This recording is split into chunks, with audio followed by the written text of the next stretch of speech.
Politics is a harsh master. Few people understand that better than Rachel Reeves, the Chancellor, who was weeping on the front bench, her tears captured in unforgiving close-up in the House of Commons, and few people relish driving home that point with greater satisfaction than Nadine Dorries. And this week in the Mail, Nadine Dorries seized on the BBC Glastonbury fiasco as proof of everything she's long claimed about the corporation's institutional failings, and as a moment to remind us that weakness in politics like Reeves can be fatal. She is broken, says Nadine Dorries decisively. But she's also saying the BBC is broken and has been for a long time.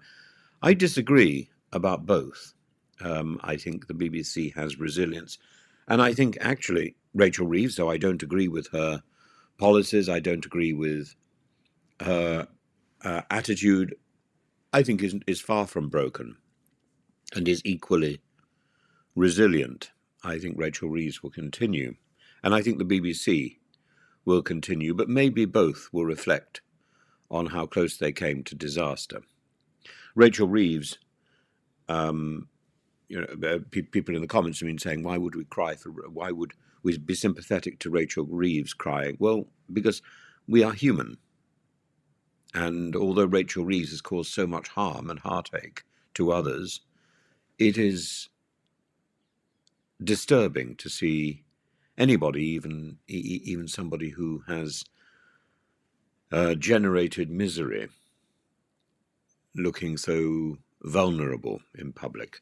The scandal of Glastonbury is depressingly simple. At this year's Glastonbury Festival, the BBC live-streamed the punk duo Bob Vylan performing a chant of death, death to the IDF, the Israeli Defense Forces. What was billed as a musical set was in fact an incitement to kill members of a country. And for Dorries, it was the perfect moment to say, I told you so.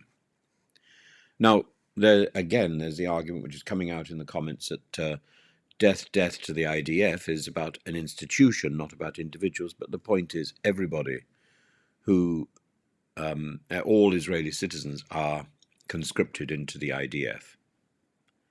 And that turns this statement, far from being a comment about an institution or a reflection on the pernicious activity of the Prime Minister of Israel, it becomes a statement of anti-Semitism.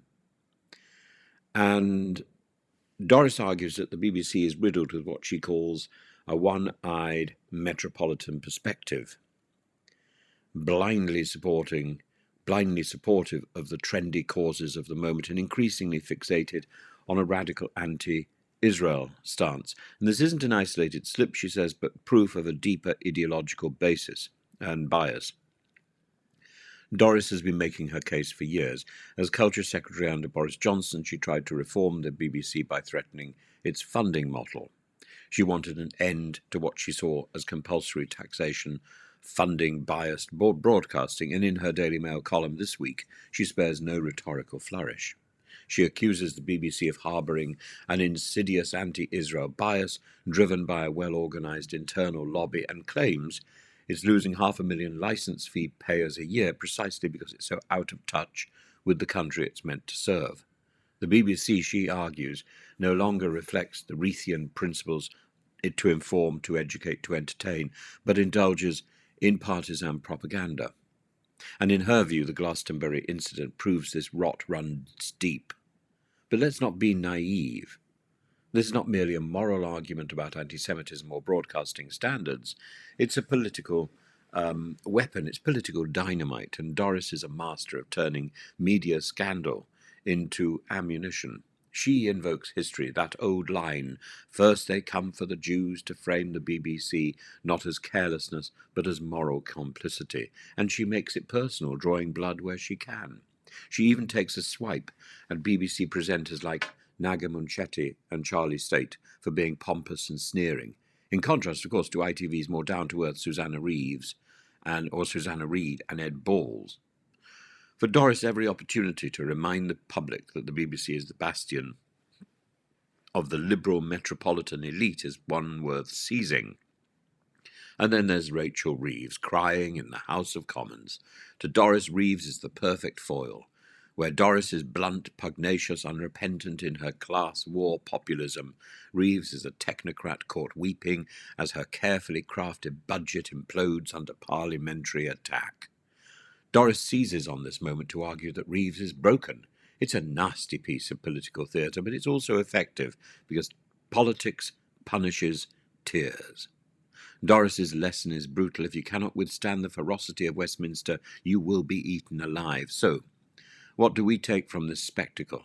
A live-streamed chant calling for death left unchecked by Britain's national broadcaster, a former cabinet minister gloating that it proves her every accusation, and a chancellor in tears, laid low not just by policy defeat but by the unrelenting cruelty of politics. Nadine Dorries is not a subtle analyst, but she is shrewd.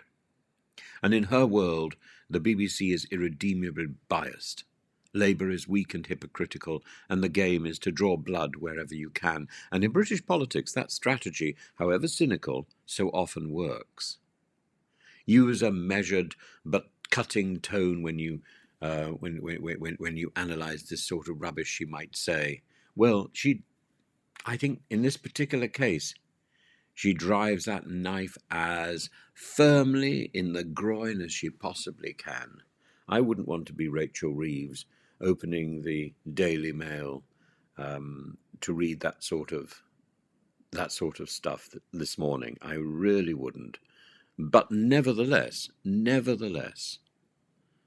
Dorris's populist bluntness has some purpose, and I disagree with both her points of view firmly, as I disagree with almost everything that Dorries does, but she makes entertaining reading, and she presents a tight argument. In this particular case, it's a tight argument.